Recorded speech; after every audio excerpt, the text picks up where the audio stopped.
This is the grandson and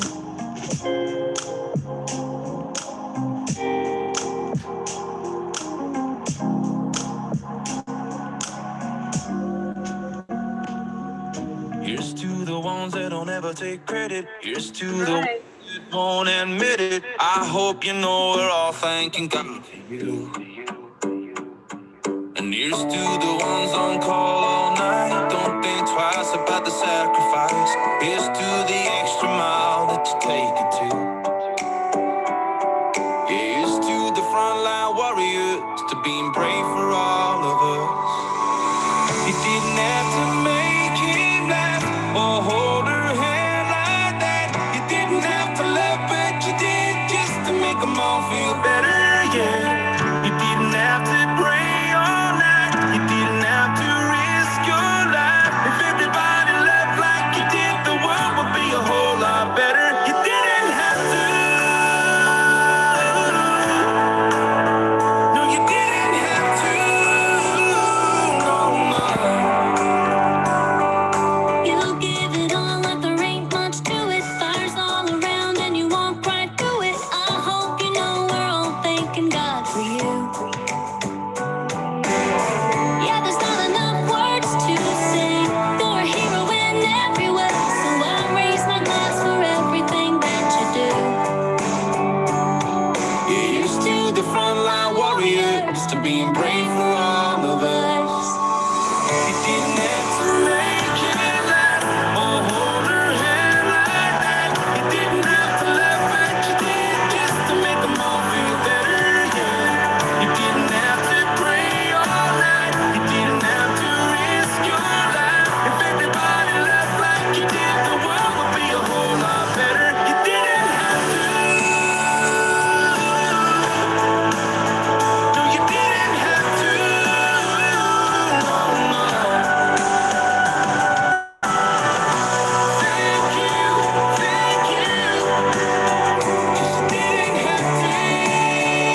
warriors to being brave for all of us.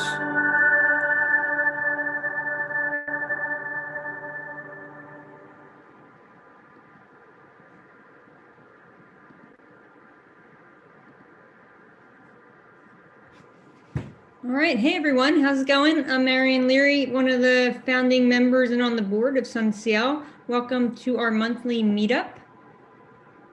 I think maybe we'll wait one more minute just to give some folks some time to log on. There were a lot of RSVPs for this one tonight, so I want to give everybody a chance to get here and get settled. In the meantime, make sure you introduce yourself in the chat. And if you're so inclined, if you want to include some social media handles so we can all follow each other on LinkedIn, Twitter, etc., feel free to do that. Welcome to all the new members or new people coming to the meetup. We appreciate you being here. And like I said, we'll get started in like 1 or 2 minutes. Yeah, and if you guys want to, while we're waiting, please throw in your LinkedIn profile. If this is your our first meetup, we would love to, have you guys do a shout out there. We use the chat a lot during the meetups, and that we're going to go for it. We're actually just waiting for Joshua to get in, but I'm going to actually throw the link in here because we know that sometimes it's a little confusing if you didn't register how to do that. So I'm going to actually just put it in the chat real quick for him to grab for him too. So. I don't know if you guys had heard that song before, but that was a song by a country group that made a dedication to nurses called You Didn't Have To. I'll make sure that I put the link in there for you guys. It was written by Brown and Gray, the lead band guitarist's mother is a nurse, and wrote that song because they felt like it was time that somebody paid tribute to nurses. And so it's a really exciting opportunity. I think it's the first song that's ever actually made it to, I can't remember what I guess the first time that a song about nurses have ever made it into the Play Store out there. So you guys should feel good about that as well. I put the link to the YouTube link out there for you as well. And Rebecca, are you sending the link to him? I'm pulling it up right now. Yeah, let me see here. Okay. Cool. So while we wait, maybe I'll mention, what am I mentioning tonight? Oh, him and I interviewed, so I'm the director of innovation at Penn Nursing, and we have a podcast called Amplify Nursing, and I got to interview Hiem Nadel, who is also one of the founding members and on the board of SunCL. I'll throw a link in the chat to that. You guys can check it out. Hiem is who I want to be when I grow up, so you definitely won't want to miss that podcast interview.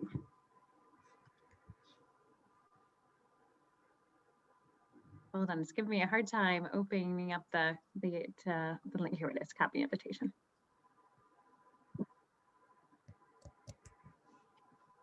And just to, yeah, I think that's some of the we're really excited that you guys are here. You'll find out that, SunCL is an all working board, everybody that's on it. And if you have I can't tell you enough about what, any podcast that you can listen to Marianne and hear him being on, and the same one is just pure gold on that entire situation there. I'm trying to get you that number. I don't know why it's making me, okay. All right, I'm gonna go on mute here and just see if I can figure something out, but I'm gonna let you take over here, or Marianne, 1 second while I try to get Joshua in here. Sure.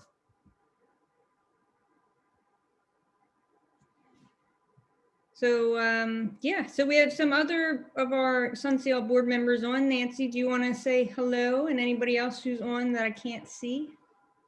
Hi, everybody. I'm a founding member of SunCL, and it's so wonderful to see everyone.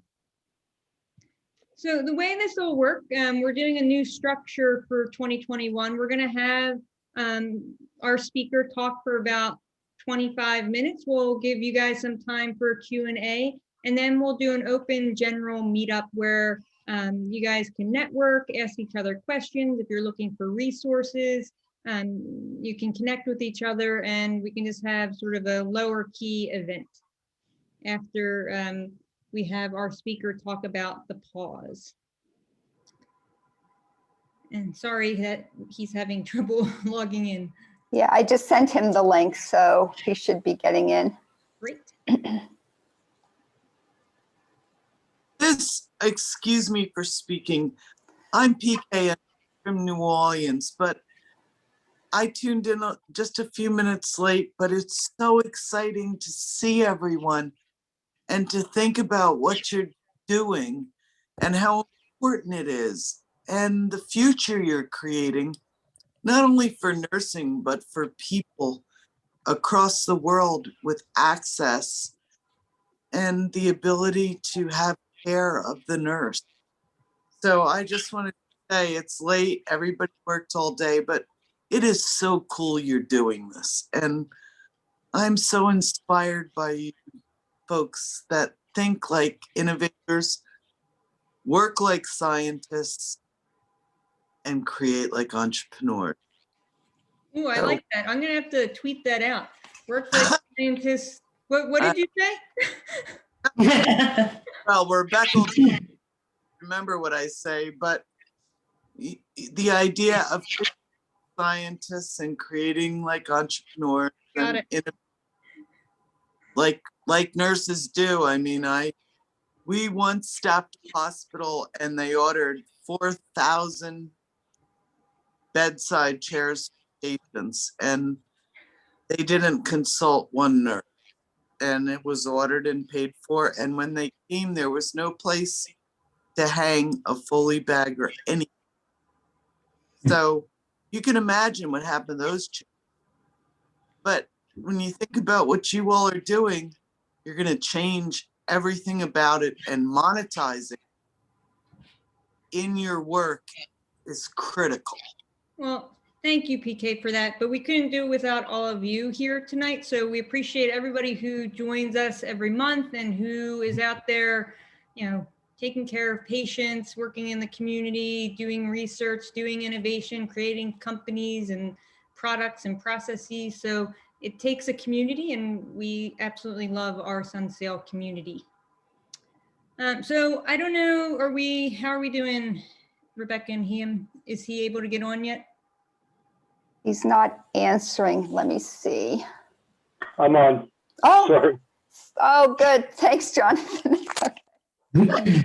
He's also him. See, there's two of us now. It's gonna be wonky.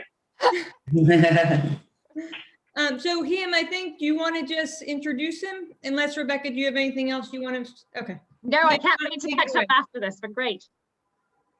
So, hi, everybody, and I'm thrilled to introduce Jonathan, but just let me say a couple of things, which is, I know we all know how important it is to debrief after a very difficult patient event or a code. It just helped us sort of wrap our heads about what happened and things like that. But what we witnessed through the pandemic is not just one patient dying, but up to sometimes 7 a day. And so how do you deal with that mounting emotional and moral distress that we felt? And within our institution, we started this practice of just sort of, stopping, honoring that patient, not only their life, but their death, and then honoring the wonderful care that we gave that person. And we also communicated that to the patient's family, which they were very relieved and really appreciated that. And so I really wanted to know about this person that invented this pause. And so I was thrilled to find out that it was a nurse, of course. And so I talked to Jonathan, and we invited him to speak. So I thought it'd be wonderful to hear about his journey. But let me just tell you a little bit about Jonathan. He was an emergency trauma nurse when he initiated this practice called the Pause.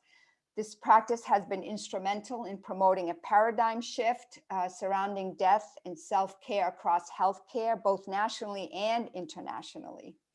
He has received many accolades, such as the American Academy of Critical Nurses, the Pioneering Spirit Award, and from the Schwartz Center for Passionate Care. He also, prior to getting his nursing degree, he received his bachelor's in psychology. He also joined the Comparative Religion Graduate program at Western Michigan University, and the focus of his academic pursuits included Eastern, Western philosophy, and mysticism. That was really interesting. He is currently the Palliative Care Liaison nurse at the University of Virginia Health System, and the Health System Liaison for the Compassionate Care Initiative. So I also found out that Jonathan's got a wild side to him, and he is a partial owner of a hot sauce company called the Mad Hatter Foods. So anyone that loves hot sauce, in my opinion, is A-okay.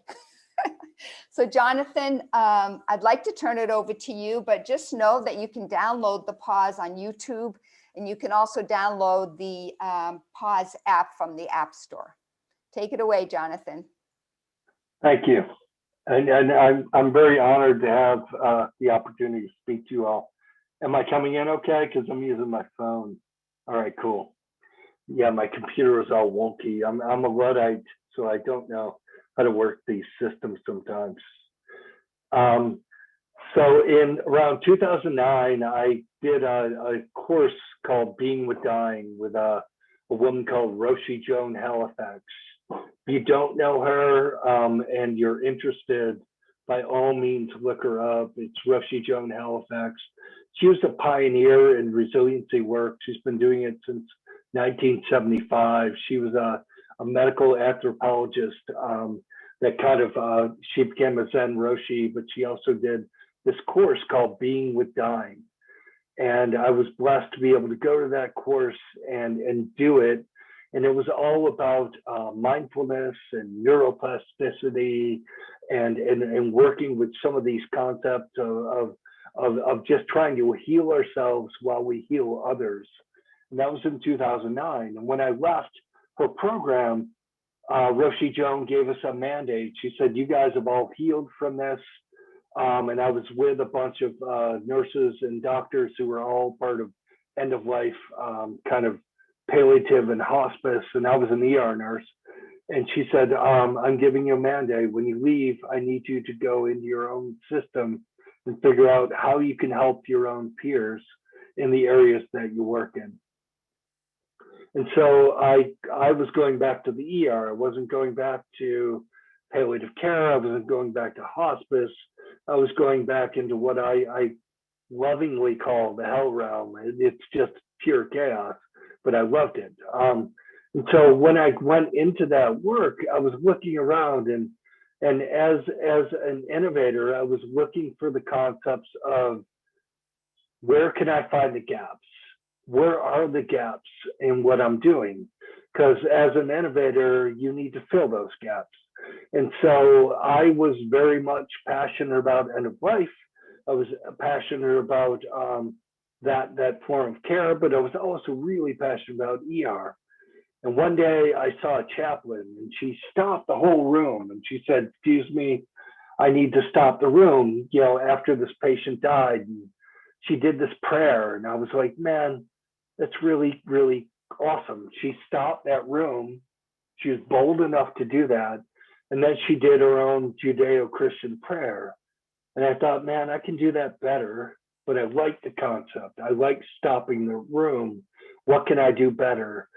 And I think anytime we find an opportunity, it's not luck. Luck is always based on preparation and also striking an opportunity that's present for you. And for me, that was the opportunity. I looked at that and I said, you know, I can make that a little different. I can use the education I've used before, and I can include all people, and I can do this in a different way. So the next time I saw someone die after a really tough resuscitation, I felt emboldened, and I stepped up and I stopped the room and I said, you know, before we leave, and I was a lead trauma nurse, I said, you know, I realize this person has died, but before we leave, would it be okay to honor them? Would it be okay to take a moment to honor the fact that this person, before they came in, was alive, they had a life, they were loved, and they loved others?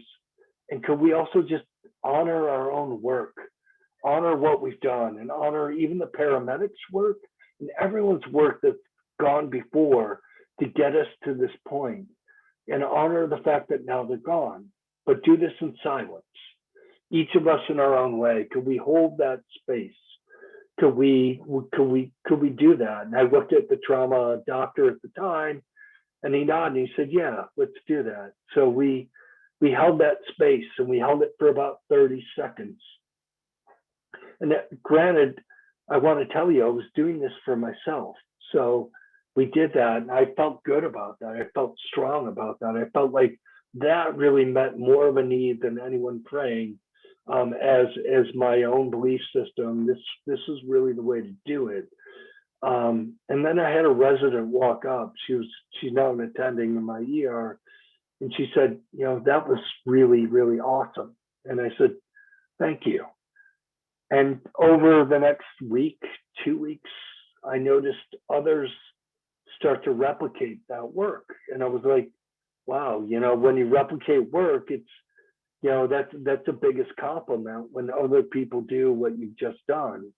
And so it opened my eyes a little bit, but I still thought it was a Captain Obvious moment, because I thought, doesn't everyone honor someone after they die? And we have for centuries, but I didn't realize we'd forgotten how to do that in healthcare. And so when they started to do that, someone else, another nurse, said, you need to write that up. And I was like, man, it's a Captain Obvious moment. Why would I even write that up? Everyone should know that. So I kind of set it aside. And then I met a woman named Monica Sharma. And she came to work with a group of mine, which is called the Compassionate Care Initiative. And that was in 2010. And this woman's written a book, which I have to say up front, I am not, I don't get profit from this or anything, but this is Monica Sharma's book. I'll hold that up so you can all see it. But Monica was my teacher, and it's about making strategic change and making paradigm shift within healthcare. And so when I was in her program and I was training with her, I told my story, and she said, you have something. And I'm like, yeah, I have, you know, something everyone should do. She was like, no, you have something more. And through her program, through her work, I was inspired to really kind of push that further. And I took my friend's advice, and I wrote in an article in the American Care Critical Nurses Journal, kind of a narrative article. And that was their journal was much more research oriented. And I sent it in just as a fluke. And they read it, and they put me in the journal in kind of a side section. And from there, it kind of exploded. People started to hear my narrative, and they started to share it. And it was shared by leaders around the country. And then it, you know, someone came up to me at one point, a young lady who was local, and said, could I interview you for NPR? And I was like, sure, what NPR? She said, like a local NPR, it'll only be regional, and I'm in Virginia. And I'm like, sure, I have a face for radio, right? So I said, sure, let's do that. So we sat down and we interviewed, and then they published the interview, and it got 3,000 hits in the first day. And I realized, holy crow, I've got something going on. And then the next day it got like 3,000 more hits. And then NPR National kind of picked it up, and they're like, what's going on here? What is this? And then they published it on the national NPR. And so it touched more and more audiences. And I realized I had something hot. And as an entrepreneur and never being trained in this stuff, I'm like, what do I do with this? And so I started randomly emailing leaders in healthcare across the country and across the world. And before I did that, I actually ran into some people at a local pub, and I'm like, hey, I've got this concept. And they're like, we can make a website for you. So we bartered to make a website. And so then I created a website. You know, granted, I've never done anything that's not anything trained in nursing to do. So we created this website, and I bartered with them and gave them artwork or whatever, because I couldn't pay them because I'm a nurse. And you all know we don't get much money when we're nurses. So then I ran into a film guy, and he said, I can film this for you. And I said, well, okay, let's do it. And if you see the film on my website, here's a secret no one knows. We broke into the School of Nursing, and we filmed it illegally. And the film you see is this film that he created with me. And at the end, I thought it was really hot. I was like, wow, that's really good. How much do I owe you? And he looked at me, he said, you owe me nothing. He said, what you have is a message that we could share with the world, and I'm behind it. And so that's one point I want to stop at, is that we always talk about selling a concept to people. And what I learned from Monica Sharma is you want to engage people in a concept rather than sell them a product. Selling is business. What I didn't want to do, because I learned in the process of what I did, was I couldn't copyright this because it's an idea. It's an awesome idea, but you can't copyright it. But you can sell a concept. And it couldn't spread unless it was a concept that people could engage with. And so getting these individuals to help me make a website and also to help me make a video was all about engaging people in a concept that they believed in. And that's what I did. And so that was kind of my beginning process in it all. And when I started sending emails randomly to people across the country and across the world, believe me, it's hard to get to these leaders. You have to go through back doors. And I'm a nurse, and I'm like trying to figure out, how do I find into that? And I did. I started to really kind of pop leaders around the country and around the world with these emails. And the concept is blown up. And the pause is not only practiced around the country, in almost every state in the country.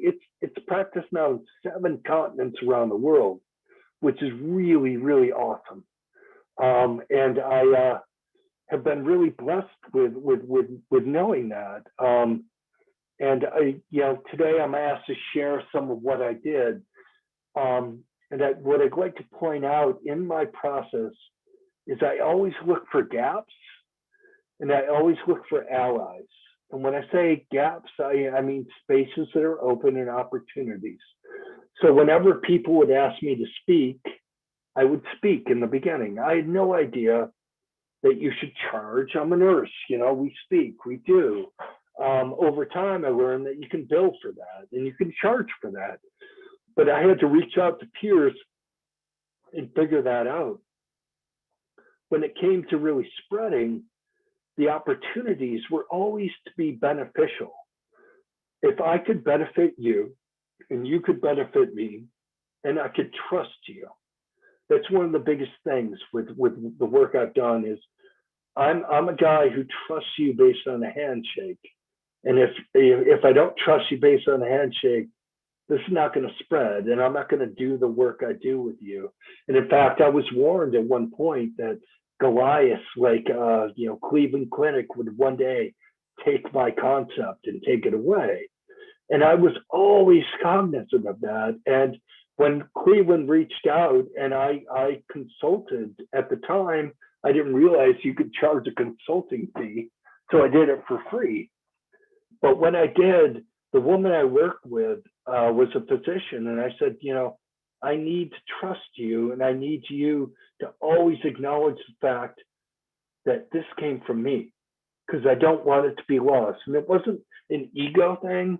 It was more of, I want the source to be known so that I can continue to keep it as precious as it is. And she promised me that. And at one point, I remember I was invited to that particular agency to speak. And 2 weeks before I was invited to speak, I called them up, and I'd never worked in speaking. I didn't know the rules. And I reached out and I said, I bag my lunch to work every day because I'm a nurse. You want me to come speak at your institution? Could you put me up in a hotel or anything? And the response was, no, we don't pay for you to do that. And I said, well, then you don't get me. I'm not coming to speak for you. And the response back was, you will never speak at our institution again. And I was like, well, okay. But I still had my friend at Cleveland Clinic who continued to support and connect with me, because she had made a promise. It was almost like a pinky promise to say, dude, I'm not going to leave you in the lurch. And I'm always going to remember and honor and to bring you in. And that unfolded into opportunity, which was a man named Michael Hebb, who does Death Over Dinner, which is another thing. If you don't know Death Over Dinner, check it out. It's really cool. I've done it. I won't promote it here, but Michael Hebb, Death Over Dinner is something you should connect with. But Michael said he would make an app that we could use for the pause. And I said, that's cool, but it's got to be given for free. Because again, I want to keep that a pure message, because the pause is an invitation. It shouldn't be something that should be marketed in that way. So we worked on it, and we made a video, and we did the app, and now the app has, I want to say, 6 different languages on the app. And I think the app is an awesome concept, because what it does is, if I'm in a room with a Muslim family, I can open up the app and put it on Arabic, and they can look and see what I'm about to do and ask permission to do. And they can read that and let us know that's okay to do. You can do it in Spanish, Arabic, French, German, Chinese, and Japanese right now. And I will have more languages going on. So that was one opportunity, and that gave me an opportunity then to speak at End Well, which is in San Francisco, another great conference to go to. And they brought me out there to do that conference, and it was amazing. It was really cool to share the concept and be there and speak in front of, the thousands of people we did. But it was, if I had not been open to opportunities, I might have missed that. And that goes, I want to retract and go back just a little bit to say, I was open to speaking at nursing homes. I was open to speaking at wherever, because I wanted that message to go off. And in the beginning, I spoke for free for a lot of those speeches. And in fact, I often do it for free just because I think it's important to do. The other agency that reached out to me was rando guy from Facebook, who said from the Badge Buddies, I want to make a badge buddy for the pause. And I was like, that's cool. But again, you have to link my website to it, and you have to give it away for free. So they were a little bit trickier, because they definitely gave it away for free if you order one badge buddy at a time. But if you order in bulk, you got to pay. But those opportunities and those situations, again, were nothing I was trained to do. And there was one other issue. I was working with a boss at the time, and she looked at me and said, "Why am I going to let you go speak across the country?" And this was after I'd done my hot sauce company, and I knew about branding. And I looked at her, I said, because it's brand opportunity. Do you know what that is? And she said, no. And I said, I'm your brand, and I represent you. And wherever I speak, I'm not speaking only for myself. I'm not only benefiting myself, I'm benefiting you. So that's brand opportunity. That's why you let me do what I do. And so, it's been amazing to watch the pause spread. I can't tell you I wasn't surprised. After I worked with Monica Sharma and understood the paradigm shift, that's where I kind of tapped into the fact that I could make a difference in the world, and I could change the world. And if I could envision that and I could manifest that, I could make it happen. And that's where we are today. And I thank you all for letting me speak. I open the ground now for conversation. Well, thank you so much. Really incredible work you're doing. So we'll open it up if folks have questions. I will try and moderate this. You can use the raise your hand button on Zoom, or if there's a lull in the conversation, feel free to jump in. But we can try the hand thing first. So if anybody Yeah. has a question. let's And if get- you read it to me, I can't see it with my cell phone. That'd be Yep. great. Absolutely. I don't think there's any questions in the chat. Kim, go ahead. You're on mute.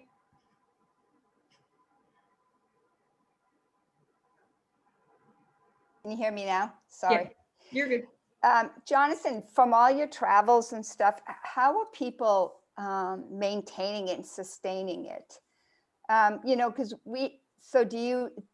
so is the badge idea a good thing, or, you know, what's been your experience? What we're trying to do is maybe put it on the other side of the code card that we have, or something like that. I mean, I don't know. It'd be interesting to hear how other institutions have incorporated it into their. Some people have kind of made a launch to kind of spread the concept. I've gone and spoken at some of those institutions to kind of ignite that in a way to bring it to them. There's been research now done at Emory where they've actually, a bunch of graduate students have written an article that I can probably send to you to link to you on how do you unfold this concept. I started at a very basic level, and I always present it that way, which is simply introduce it and invite people to do it, and never ever make it a protocol. And that's one of my pet peeves is in nursing, we protocolize everything. And my concept spread across the world because it wasn't protocolized. It's more of an invitation. And so how do you invite that? You know, badge buddies are great. Sure, the app is great. I think it's awkward to pull out an app and be like, hold on, we're going to do the pause. I think the pause is a really simple concept.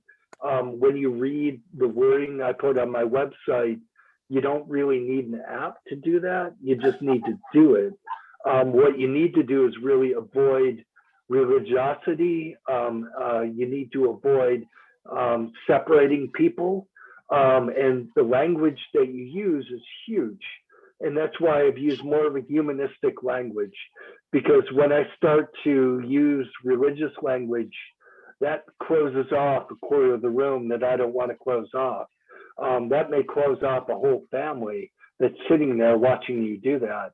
But if you say, let's stop and let's honor the life that's lived, and let's do that in silence in our own way, what we invite is the fact that if you're a Jew or a Christian or a Buddhist or a pagan, to hold that space and not necessarily impose that on the family or on your other peers.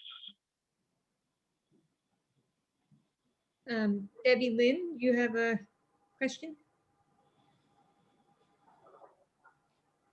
I just want to share, Jonathan, I love your story, and I must say how humbled I am in the way that you speak and share your story. There's such authenticity and wholeheartedness in how you shared your story and how you're willing to really protect your work. My question is, can you share with us a little bit more about resilience and how you're finding the pause to really enhance resiliency in the workplace, and maybe giving us a suggestion on how we could apply more of that during COVID, when people are healthcare providers, everybody, with the stress, it's hard for them to remember to pause, even though we know to pause. Remembering to do that can be such a challenge, because there's still so many things to do on our to-do list. I hear you, and and I appreciate your question. New York Times had an article during the heat of the COVID epidemic, and in New York when they were getting nailed, right? People were dying in the friggin' hallways. And in that article, they mentioned that they did a pause. that was part of what they did to heal. And it's, for me, if it can be done in the sickest friggin' environment, and I mean sickest in terms of the most effed up environment, and still work, then it's something that can be applied. I started in the ER. ER is a friggin' chaos. I don't know if you do ER, but I did for 12 years.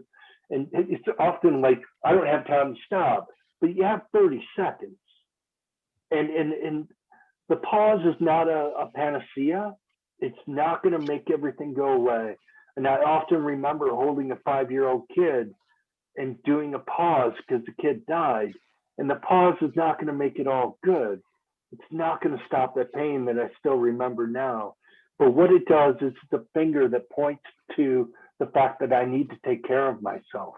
And in doing that, that's where I think the pause has its magic, right? It's the fact that I'm only pointing the way towards what you need to do. And this is only one act. And there are so many other acts that we need to do. And that includes seeking therapy when we need therapy. I didn't realize PTSD, secondary PTSD was a thing till I left the ER and slowed down. And I'm like, holy crap, what is this? What is this panic I have? And there's so many things we can do. And as a resiliency teacher for the last 11 years, you can't breathe crap away sometimes, right? But there's lots of things you can do. Breathing is one of them. Yoga is one of them. But if we combine all those things together, and whether that be hanging out with friends, laughing, whether that being going to church, whether that being going to synagogue or whatever else feeds your soul, we need to find what feeds us to fill us back up. And that's really the message I feel for resiliency it should be.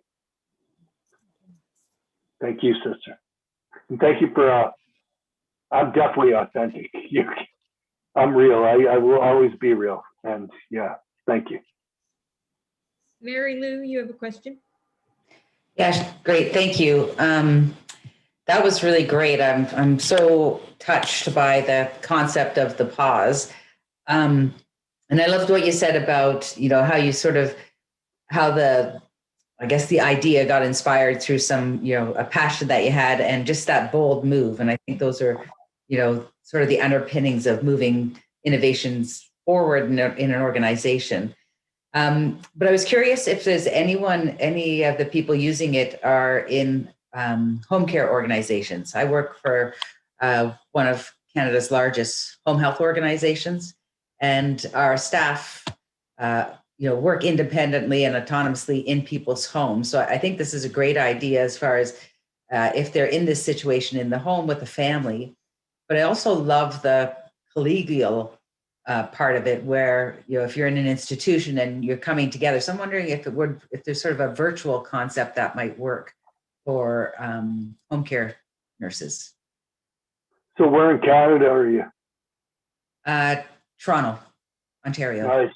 One of my favorite cities. I grew up in Buffalo, New York. Oh, good. So I'm half Canadian. Yeah.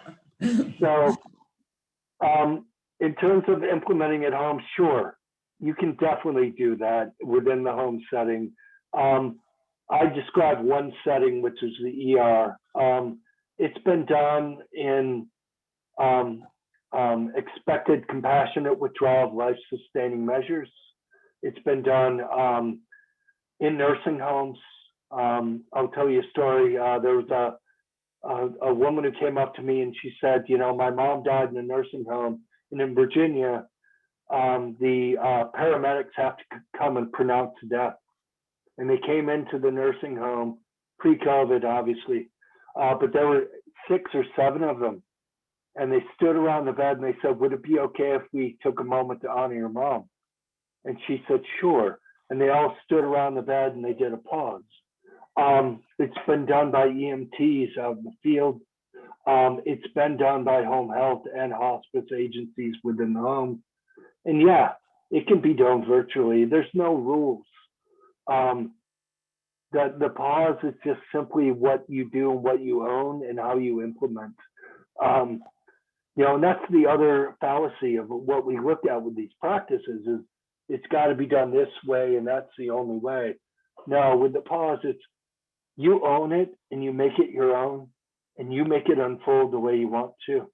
And then based on that, you'll definitely, I mean, it's the thing I didn't mention is when families see you pause, it's an act of compassion. Mm-hmm. But when I did it, I wasn't sitting there going, look at me, I'm really compassionate towards that family. But that was a secondary finding I had was families see that and they go, wow, you know, my loved one, they really meant something to these people.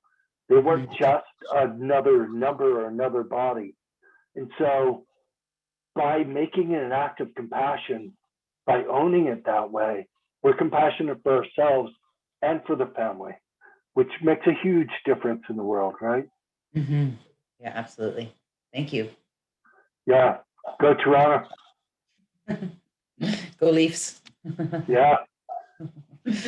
Olga, you have a question? I actually don't have a question, but I do want to comment because during the COVID pandemic, I have to say many of my colleagues practiced that. In the absence of the family at the bedside, it was the most powerful thing that healthcare professionals did for their patients. And I really want to thank, you know, the founders and people who've been involved in promoting this and feeling passionate about it and, you know, spreading this concept all around, you know, here in the United States and now sounds like abroad as well. So thank you. Thank you, sister. I don't hear that enough.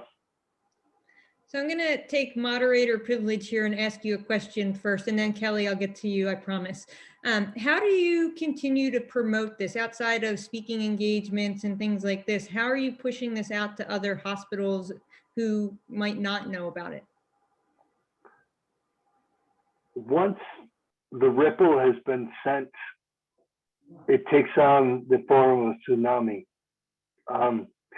And in that process, it doesn't have to be me all the time. I have ambassadors, like people who've spoken today, that are ambassadors and they don't even know they're ambassadors because they own the practice.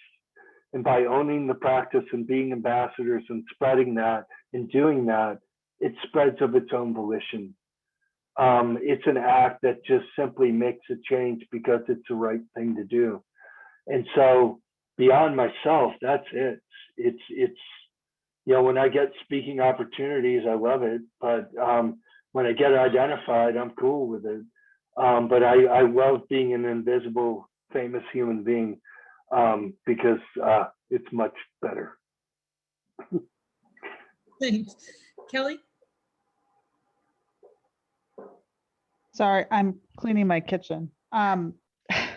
Nice. I just wanted to say thank you so much. You know, I've used this myself in my practice. I've lost 29 patients this year as an NP, and I try to like keep using it when I think about them. It's so hard, and so thank you for this. I was an ICU nurse before I did this, and that's where I learned about it, and I just try to keep doing it myself. And it has nothing to do with, for me anymore, like I'm primary care. You know, I see people outside of the hospital, but I've tried to continue using this, you know, as I remember them. So I really appreciate that. And I was thinking about what you said about resilience, that for the first time I was thinking, you know, it's a lot like I treat a lot of people with chronic pain, and I'm always telling them like, we have to use all the tools in the toolkit. And I was thinking like, maybe that's the same as chronic pain for building resilience. Like maybe we have to use all the tools in the toolkit to help be better. So I appreciate you. Thank you. Yeah, sister, I appreciate you. I appreciate you. You're making me cry. So.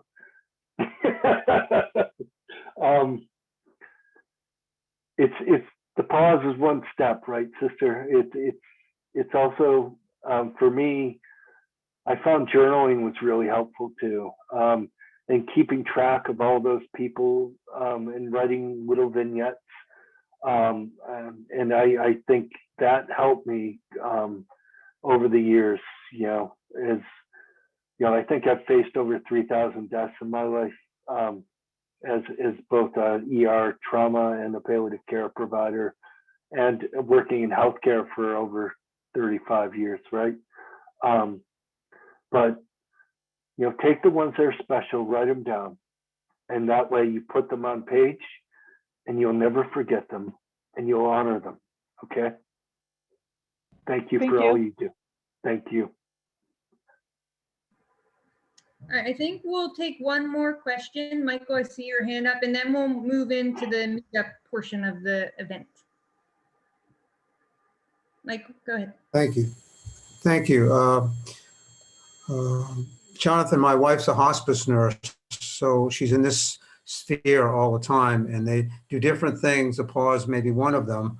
I'm not sure. She hasn't mentioned that particular thing, but in honoring the patients that they serve, my question is, I was a public health official, and I was responsible in the Rhode Island Department of Health to resolve the wrong side surgery problems. And I met with operating room nurses who were very, very stressed when they were involved in wrong side surgery. And what we instituted there was not the pause, but was called timeout. And timeout was everyone had a chance to reflect before the surgery to make sure everything was correct. Because these nurses, many of them knew things were going wrong, but they didn't speak up. They didn't felt they were invited to speak up, and they were very stressed about that. And what this timeout did is gave everyone a chance to feel free to make things right before the errors happen. And so your story reminds me of that experience I had with all those OR nurses in every single hospital in Rhode Island that said the same thing, that now we're invited to prevent a problem from happening that we see happen right in front of us, but we can't do anything. And part of it wasn't they couldn't speak up, but part of it was they just assumed the doctor knew what they were doing, because most people that done wrong side surgeries have had a mistake before. So, but this point, and what the doctor said is, to me, and I talked to every single doctor that did a wrong side surgery, and what they said was, I wish somebody said something. And I said, have you invited anybody to say anything? And they said they didn't even think about that. So the nurses were the ones that really pushed this for themselves and for their patients, and also for the surgeons. They cared about the surgeons. So now they have that time to reflect and bring something up. So to me, I think it has relevance not just for end of life, but also saving lives and also preventing errors too. So I just wanted to give that story for you to consider a broader use of that beautiful concept. Thank you, Michael. It was before I had cancer surgery. It was I want to say a year and a half ago, before they cut me wide open. I asked my doctor, my surgeon, I said, I want you to pause before you cut me open. I want you to honor the covenant that we have between each other, and I want you to silently honor that, and then go ahead and do what you got to do, take that cancer out. And I had colon cancer. It was pretty big. It was pretty huge.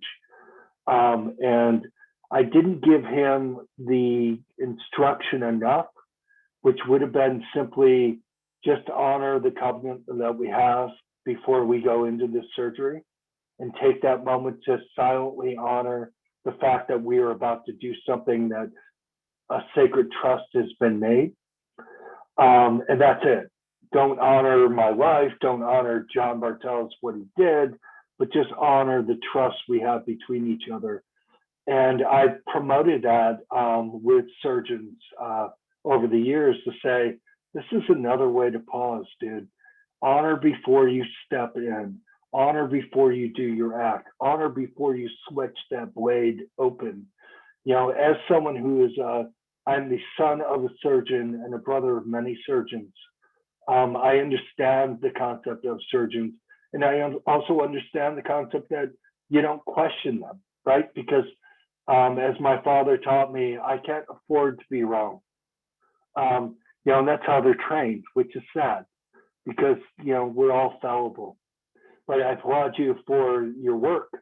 I applaud you for giving voice to nurses to be able to have that voice, to be able to say, and the pause is simply an act before all that happens to be able to honor that covenant. And that can be done that way. Yeah. Thank you, brother. Well, Jonathan, thank you so much for sharing your time with us tonight, for creating the pause and for advocating for it. We really appreciate it. Thank you. You guys owe me a large t-shirt, extra large, and I will see that in the mail. Thank you. You might not know, but we have been texting about it. So Ian and Rebecca are on it. Make it extra large. It's COVID times. All right. So with that, we will open up the remainder of the 40 minutes of this meetup for you all to share your stories, to ask for support or advice. Anything you need, we are here for you as a community. I would like to mention, if you are a business and you're looking to sell or solicit a product, we would appreciate you not doing that in this meetup. We would love to partner with you in other ways, but this is really for individual nurses to share and get support. So with that, I will open it up to whomever would like to talk and share. So I'd just like to brag something. My name's Jessica Bussert. I'm an ER nurse, and I'm also the founder of a new medical device company. We're not to market yet. We created a new technology to help protect people from bed sores. And I wanted to just brag because last week we signed a huge contract with the Veterans Health Administration, and I'm just super pumped. So there you go. That's all. Can you tell us about it or not yet? Oh, sure I can. If so, we all know turning schedules. We're hammered turning schedules, but the fact is they don't really work that well. And so we automate that with these alternating pressure devices, and they work a little bit, but could they work better? And so what I did is I merged alternating pressure with the sequential compression component to help improve blood return to those at-risk tissues. And then we threw a bunch of sensors and processors and other stuff on it. But it's a really exciting technology that we can use for wheelchair cushions and beds and items for the surgical suite and a lot more. And I've been working on it a long time and spent a lot of money. And this contract is just a real nice affirmation that we're going in the right direction. So enough of me. Sorry. Jessica, I'm going to throw in here. I've actually been following your work and your product. So congratulations. I am thrilled, and I'm looking forward to hearing more. So this is a big deal. This really is. So thank you. Thank you so much. It's just, we're gonna have to connect offline on that because we're gonna want to hear about this, and please put the name of the company in the fold out if you have a website. We want to hear about this, and obviously we know that this is a long road, and just exactly to what Bob said, like congratulations, and we want to learn more about this. And as you know, we're doing monthly meetups and featuring a nurse story. In fact, Chris Racinos is going to join us next month. She's on this one because we really want to give all of you guys those opportunities to have that platform. So please, congratulations. It's awesome. Thank you. Thank you. Sarah, would you like to go? I see your hand is up. Yeah, I just have more of a general question. I am on the newer end of my academic career. I'm an assistant professor with what I think is an innovative idea. And so I've started looking into actually reading the Rebel Nurse Handbook, and I've heard a lot of you guys speak, and just trying to get behind developing an idea. Where have you guys had the most success gathering funding to develop a product rather than to do research on a product?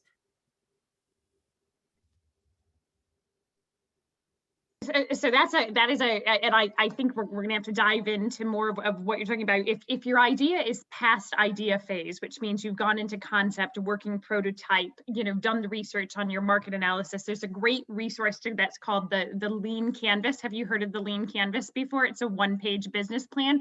That's one place that I think we would all tell you to start, is the Lean Canvas, and outline this. And if you're going to raise funds, that's a whole nother level. Now Hiam Nadell, which she's always very quiet about, I don't know if you know this, developed a device. Her company, has raised over $50 million. Is that right, Hiam? Has been in that space. You also have PK Cheryl on this, who's developed a very large nurse staffing company in those space. Nancy Nager, who you see on this phone, exited her own company very successfully as well. So there's a lot of people on this phone who have both raised funds through conventional means as well as through investors.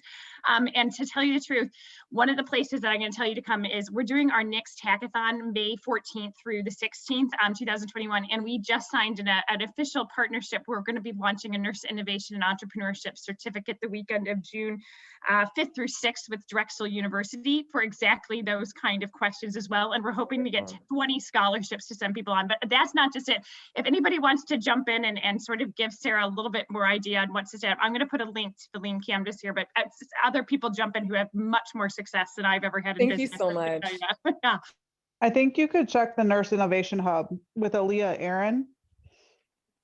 She's part of Sansiel. It's NIHUB. NIHUB. Okay, thank you. Yeah, I was going to suggest the same thing. Thank you guys so much.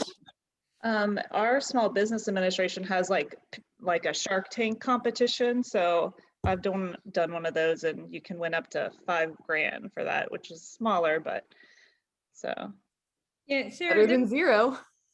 There are a number of competitions. I don't know where you live, but or what university you're affiliated with, but there are a plethora of challenges, grants, hackathons that you can start applying for to get small pots of money or even larger pots of money. So like Rebecca said, it really depends on where you're at in the development and where you live, but there are so many resources out there. You just sort of need to know where to look. I'm in Philadelphia. We have a group called Startup Philly, and they list all of the different resources for funding on their website. So yeah, that's a great idea. Places exist, you just have to sort of find them. And I put together a list of resources both locally and nationally. I'm happy to share that with you as well. That would be wonderful. Thank you guys so much. I appreciate it.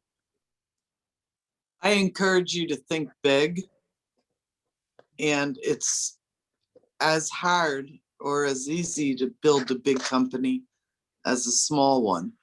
And often in our proud profession, we think too small. So it's easy to raise money.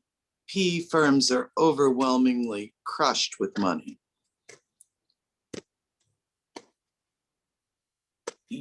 And we're going to have to bring PK on to give a you're going to have to, we're definitely going to have to feature you post hackathon. Actually, we're thinking about bringing in some private equity people to actually host some of these meetups and give investment advice, how you position things like that. And a couple of you guys that have raised funds, we're going to bring you on and say, here as a nurse is my story about how I went to market and finally got people to give me money. That is a hard process to do. A few of us have had some, have had not as much luck as others, but we've gotten there. And but there's a lot of great people like PK and others on this call. Carol Clove, for example. Oh my gosh, rock star people on this call that can and definitely walk you through some of that too. And Sarah, we'll help you learn how to pitch your idea too.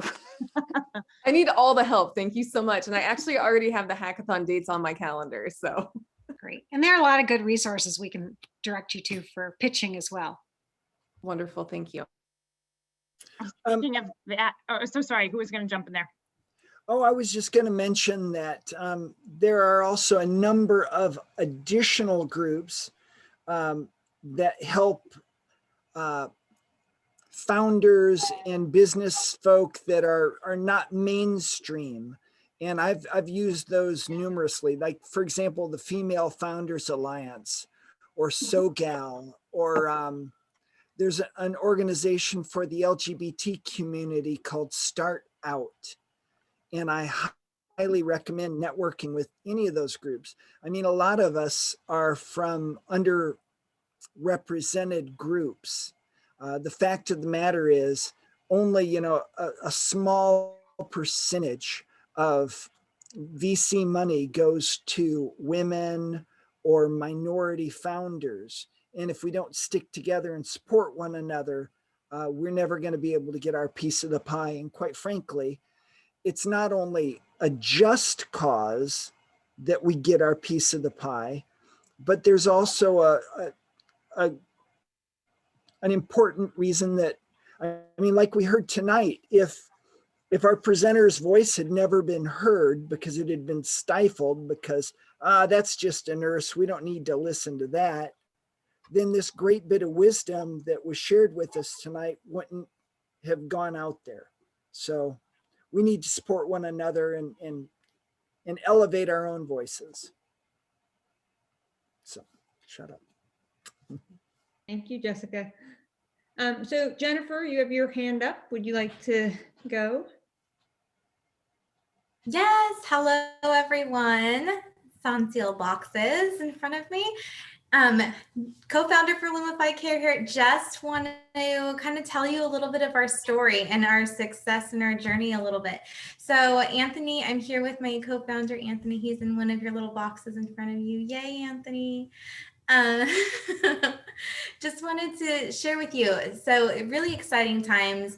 We talk about hackathons all the time and what a joy they are, how fun they are, how intense they are over a weekend, and really what can come up with them. The problems that are presented at a hackathon are pain points that we all feel within our nursing profession, within the care delivery that we go to give our patients. But we started out, the idea came about as, if any of you remember and attended back in 2019, there was a hackathon.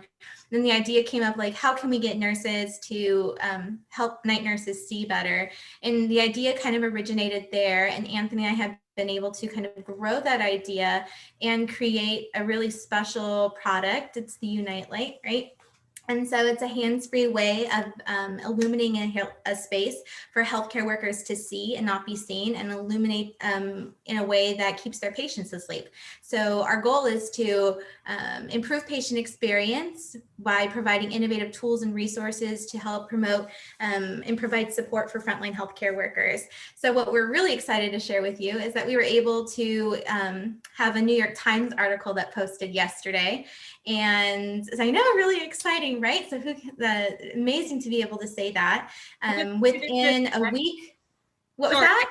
I just put the link in the chat for the New York Times article, the Inquirer article. You should check them out. Yes, and there's a Philadelphia Inquirer article that posted last week. So grateful for those. And then within the last week or so, we've been able to sell 2,500 units. We have had multiple orders for bulk orders from all around the world, actually. And we are just incredibly grateful to Sanseal and Johnson & Johnson and the whole hackathon experience. And so it really is really is fun to get to watch the journey and everything come to fruition, but it's not without a ton of support and wonderful people like you, and being able to connect with you all and really learn from you all. And everyone has just been really generous. We found that oftentimes if there is something that we lacked as nurses as far as knowledge deficit, that if you ask, people are there to kind of come alongside you and help and be resources. And so just wanted to share a little bit of our journey and inspire you all, hopefully, that an idea doesn't have to be, innovation doesn't have to be expensive or exuberant, and you don't have to reinvent the entire wheel. You just have to fix a problem and then move it forward and really create impactful change. So excited to share that with you all. Jennifer, I couldn't have said it any better. I just wanted to hop in here really quick and echo what Jennifer said, which is just share a lot of gratitude to the nursing innovation community for all of your support. Creating a startup, creating an idea and bringing something to life, it takes so much work and it's really a roller coaster. There's some days that are really high, there's some days that are really low, and you kind of need a lot of grittiness and resilience to get through that.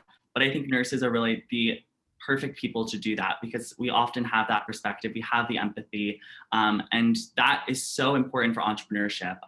We know how to connect with people, and that is really helpful in selling an idea and bringing it to life. So just want to kind of echo what Jennifer said. Thank you so much for all of your support, for everyone who shared our story, for who's helped us along the way. We definitely do not do this alone. And then, yeah, just really inspire everyone. If you have an idea, you know, realize it's going to be a long journey to kind of bring it to life, but it is so worth it and so rewarding. And if anyone needs any help or any support about raising funds, doing startup accelerators, please reach out to Jennifer and I on LinkedIn, or you can just email us at anthony@lumifycare.com or jennifer@lumifycare.com, and we'd be happy to help in any way we can, because as I think Jessica said best, we're all in this together and we really need to support one another. So we're happy to provide any words of wisdom to anyone who need it. But, you know, we still have a long ways to go ourselves, but yeah, thank you all. Thank you, Anthony. And that's why we're all here, right? To support each other. So that's really why we want to keep doing these meetups, and why we love that you're all here sharing your stories and being resources to each other. This is the community really want to build. So who else would like to share? You know, as I jump in, I just want to let you know, you guys, we get asked all the time, like, how long does it take for nurses to be able to make an impact, right? Like what kind of support, what's the length of time? And what we're so excited about is, for the first time, we're starting to figure out what that journey looks like, what from the idea to concept to gaining some traction, and want to give you that feedback that it's been about an 18-month experience is what we're starting to hear from nurses. It's a 18-month stepping into this brand new world, immersing yourself in it, going to a hackathon, starting to frame an idea and where you're going. So 18 months to sort of get to the point that, well, I mean, I have to be honest, you know, both Jennifer and Anthony have blown this up in a major way. We're not usually in the New York Times in 18 months, but this is an incredible opportunity. It's amazing. But I just want you to know that the path, and Jennifer said it once really great. She said, you know, nursing innovation is very different from nursing entrepreneurship, and they are not one and the same. That journey is very different. And the course that you're going to go 18 months to sort of get you to that point that you're feeling confident about who you are, but really it's 3 to 5 years is really what the length of time is for a business to come to fruition. And I think, if, you know, I can't wait to hear more about what Jessica's story has been, or others that are going to be presenting down the line, because it takes time. And so nothing happens overnight. And I think that those are the lessons that we're starting to learn. And those are that's what's really exciting about this, is we're seeing and hearing more of these stories, and there's platforms for them. And Nancy Nager always tells great stories about her business and how she transitioned. And these are the things that we want to bring. So I jump in here, guys, and what are your thoughts or concerns, or what are your problems? Because I think that we all know that sometimes it's a simple connection that changes the entire trajectory of businesses or nurses in general. I just want to say, just from my experience, you know the solution you came up with is so on, and it's going to be so impactful. And sometimes it's a journey up and down while you're going through that, and you just can't lose sight of it. Because guess what? You know, we teach human-centered design and design thinking, but nurses are they speak for the patient, they speak for the patient family. So you are sort of the advocate for that patient, and you understand them, and you have that intimate knowledge of their needs and stuff like no other. So you just have to keep that, you know, belief as you go through your journey, because it is up and down and it is tough, but we are tough. It really is up and down. You know, it some days are great and other days are not. And I do have 30 years worth of stories. I could keep you all night, so I won't do that. But yeah, you have to be tough, and we are tough, and you just keep going. If you feel your idea is successful, you keep going. Yeah, I think the other thing that nurses really bring to the table, and it was said earlier with about Jonathan, you know, is that authenticity. You know, we're coming from the right place. You know, it really is about, you know, solving a real problem. There's, you know, we're passionate about solving that problem, and that's the purpose. That's the reason why we're doing it. And I think if that's what's driving you forward, you know, success is going to be the end point for you. I would like to suggest for the beginning entrepreneurs and innovators that there are some substantial nurse-owned companies in the various work of the nurse that would welcome their ability to make a product stickier for their own cause with yours. So if you have a trustworthy larger platform and you can use their sales force or their bankers and stay independent and be able to partner in a way that could scale you, because if you're innovative, it's a race to the market. If you're an entrepreneur, you know you are because you have the arrows in your back or you're starved waiting for your market to develop whatsoever. But think about the ability to scale quickly, because if you're innovative, there are people chasing you.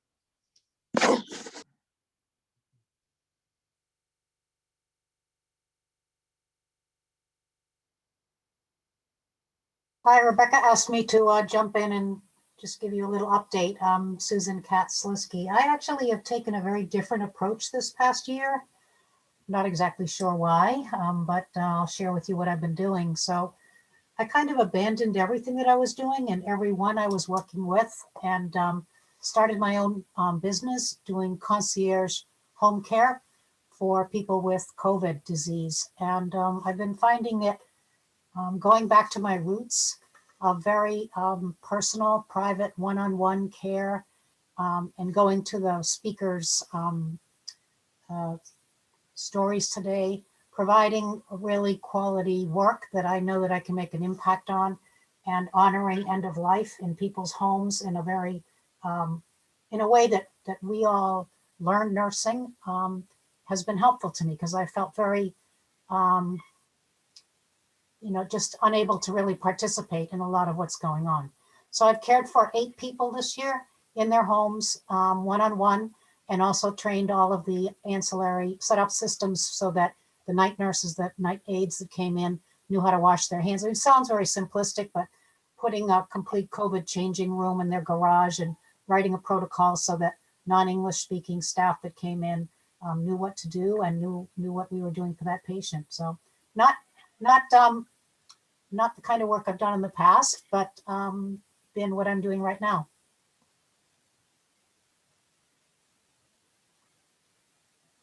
You could open in 300 cities.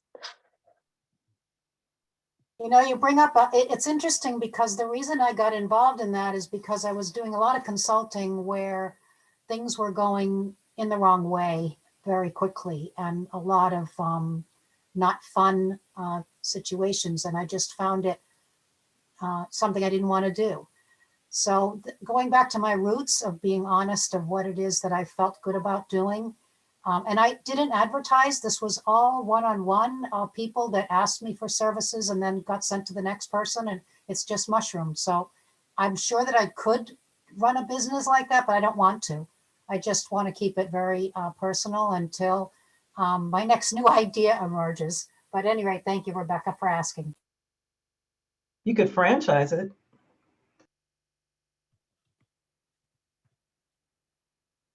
I can understand what Susan was saying. Sometimes, what drew us all to nursing in the first place is, well, maybe not all of us, but most of us, is the healing aspect, the hands-on, the bedside. And that's actually something that I really miss, trying to bring this bigger company to market. And I've often talked about that if and when I get to exit, I'd look forward to returning to bedside nursing, at least for a period of my time, maybe doing mission nursing, just so I could reclaim some of that connectedness that I think I heard Susan talking about. So I get you, I understand. Thank you, I agree. And it was because of that. It's just such an unusual time to try to solve problems, and so many people have, it's just hard. And so that's what felt good to me right now.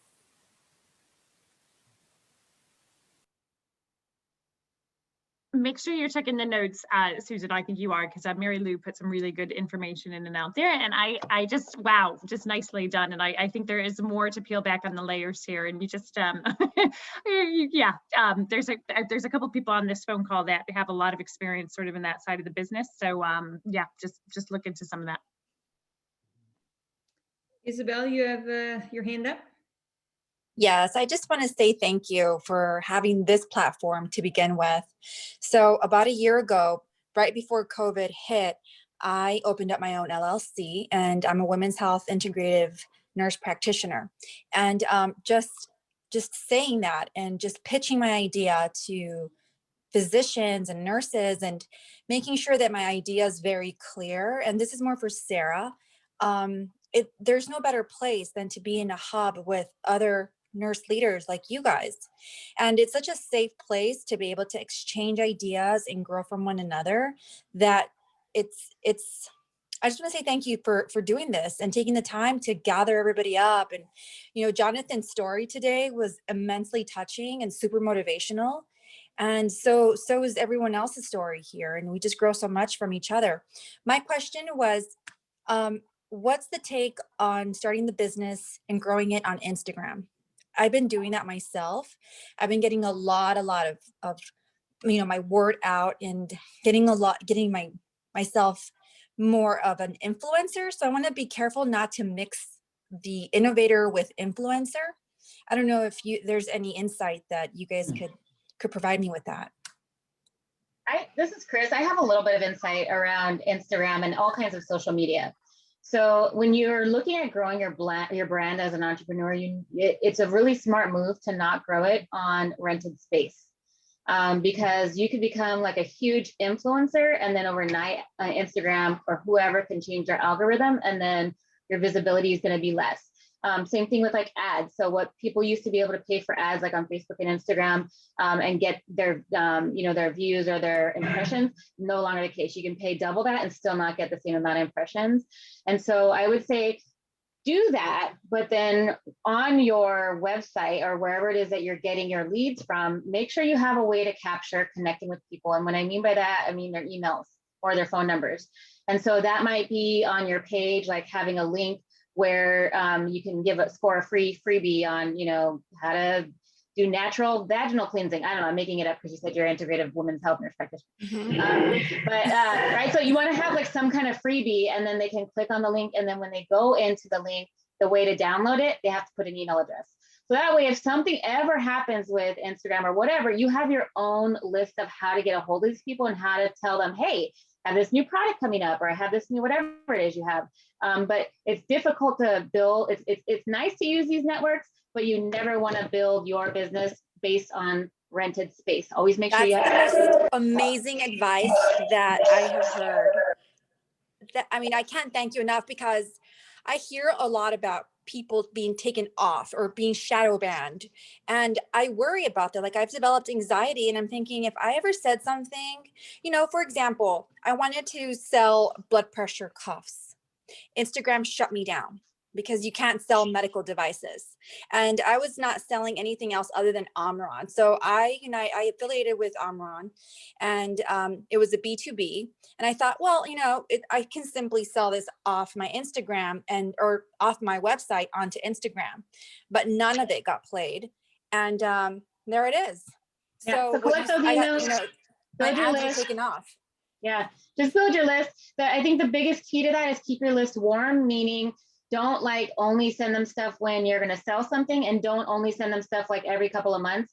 You want like every maybe 2 weeks to send them something that's beneficial, right? Keep building that trust with your customers, because then as you build that trust, if you look at like marketing on email, it usually takes about 9 months to a year for you to build trust and actually be able to upsell whatever it is you're trying to sell.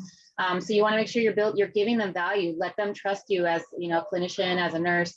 And then when it comes time to you partnering or with whatever, use your email list. Thank you so much. Super valuable. Yeah.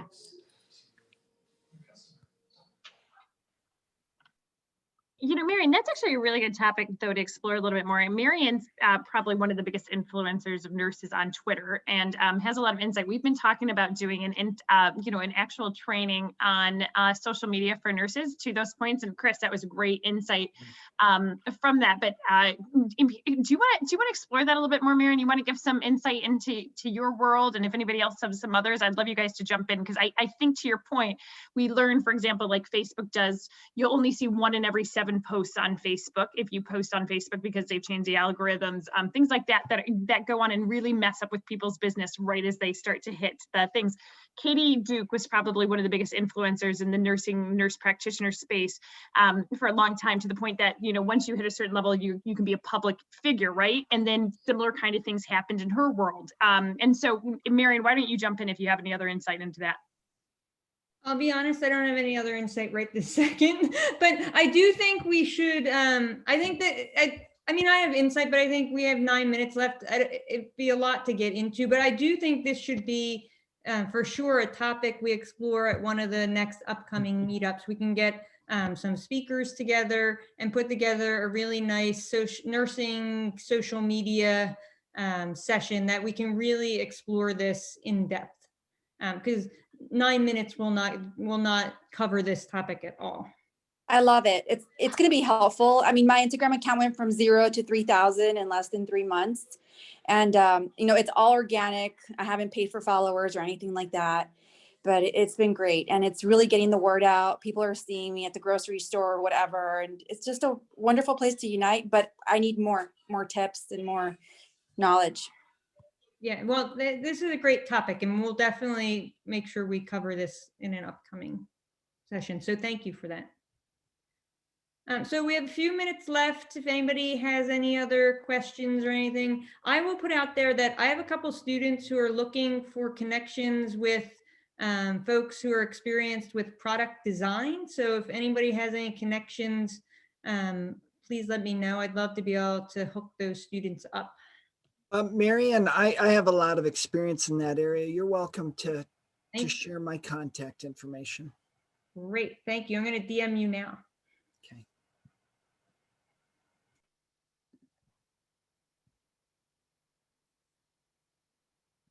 And for those of you that are thinking about going into business and looking for opportunities, I could go on and on and on about this subject, but look into ketamine clinics. If you're a prescriber or if you have access to a prescriber, ketamine clinics for treatment of drug-resistant depression, PTSD, anxiety disorder, it's a life changer. It's literally a miraculous treatment, and we need to have greater access to that around our country. Just a thought. All right, that's the second time that has come up in my world in the last 48 hours, ketamine clinics by some very really people that I respect a lot. So I think you're onto something there, Jessica. There's some NPs out there that are looking at it. One thing that actually I think we should put out to everybody here is the CARES Act is about to, there's a lot of pressure coming on from the American Medical Association to roll back the expansion of nurse practitioner practice that was granted across all 50 states for nurse practitioner practice. So if you guys remember, make a phone call to some of your elected officials to tell them to keep nurse practitioner practice at the full extent and keep it active if you guys can do that. I'm no longer an NP, but I think that we know access to care is a really big one. So that's one thing that for a lot of the NPs out here, Massachusetts just became the 22nd state to grant full practice authority to nurse practitioners in the US. So that's exciting for us. Ohio's not there yet, but we're trying.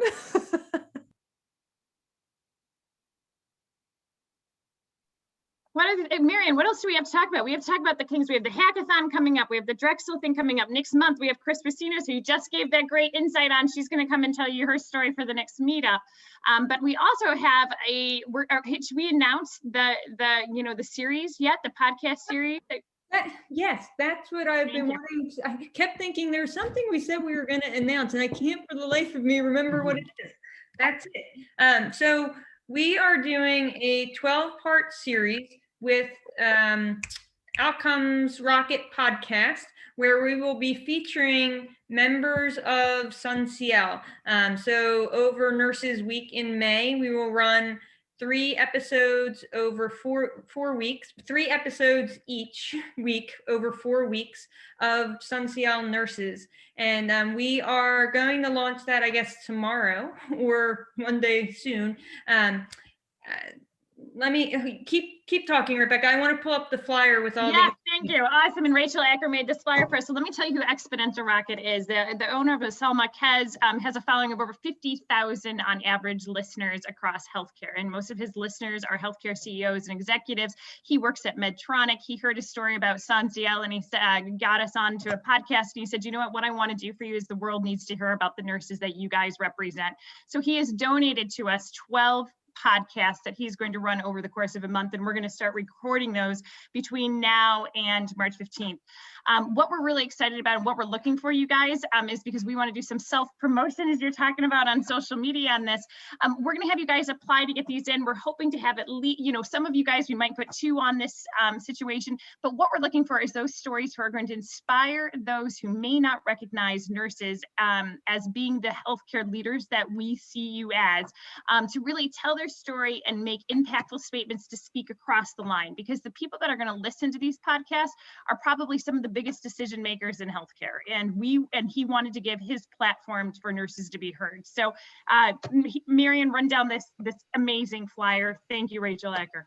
Hopefully you guys can see this. Yes, Rachel Acker is really just so incredibly creative and helpful and talented. And so yeah, we're looking for a 60-second video, approximately 60-second video, telling us, who you are, your name, your role in nursing or healthcare, why you are a member of SunCL, and how that membership and participation in SunCL has impacted you. If you go onto our website, which is linked here, we have tips on how to create these videos on social media platforms like TikTok, Instagram, and others, or just using regular iPhone, iMovie, or Loom. So we'd love for you to get creative with these videos. We will be using them on our social media sites as well. So you'll use it to submit to win a chance to be one of those podcast interviewees. But also we will be using all the videos on our social media site. So the website, I believe, is live and active now, I think. If not, it will be hopefully by tomorrow. But we're looking for these videos to be submitted by March 15th. And then we're going to start recording those starting April 1st, recording the interview sessions April 1st, so that we can launch them again in May over Nurses Week month. One thing we forgot to say is you have to be a paid member of SunCL. We don't do a really good job at driving our memberships, but there's a couple of things we know that we're going to need your memberships on, and this is one of those things that we're opening up to our members. So if you haven't, please join, because that's going to help us. You guys know we have nobody that's paid at SunCL. We're all work full-time jobs and work on this on the side, which is a ton of fun, and we love it, and I couldn't do it without them. But these are the kind of things that we're hoping to do. Also, I just got a whole list of emails from Dr. Holly Shaw on UN committee openings and events that are going to be coming up for us. So we're really excited. Thank you, Dr. Holly Shaw, who just is recovering from major breast cancer surgery as of last week, who joined this call, even being there to help us get back to the United Nations with SunCL. So if we could all just send her good vibes is all. And if you haven't made your membership, please do before you submit that information. All right, that's it. What other things? Anything?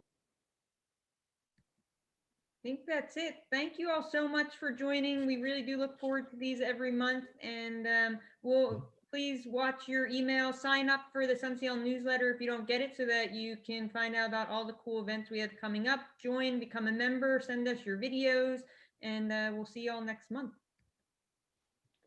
Thank you. All right, thank you. Bye, guys.